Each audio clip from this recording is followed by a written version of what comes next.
Gentlelady from Hawaii is recognized for 2 minutes. Thank you, Mr. Speaker. I rise today in strong opposition to this bill to extend the failed private school voucher program in Washington, D.C.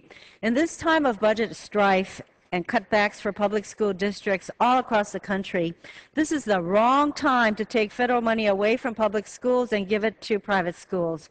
When I evaluate education or any other policy, I want to see the research on what works. Despite claims that the D.C. voucher system would improve the academic achievement of D.C. students, multiple congressionally mandated Department of Education studies have concluded that the program has not improved these students' academic achievement in reading or math. Further, the studies found the voucher program to have had no effect on student satisfaction, engagement, motivation, or students' feelings of security.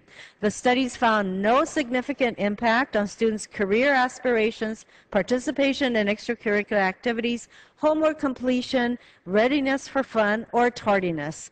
Students with special education needs, English language learners, and gifted students in the voucher program were less likely to have access to key services than their peers in public schools. Despite receiving public money under the D.C. voucher program, these private schools do not take all students. In addition, teachers at these private schools are not subject to the same certification requirements as D.C. public schools.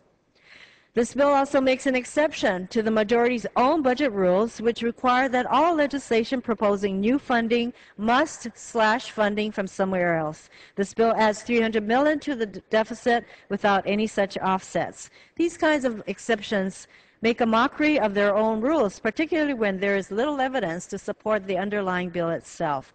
I understand that many voucher supporters are disappointed with the quality of our public schools. This says to me that there is common ground for members from both sides of the aisle to improve our public schools. I urge my colleagues to vote no on this bill, and I yield back.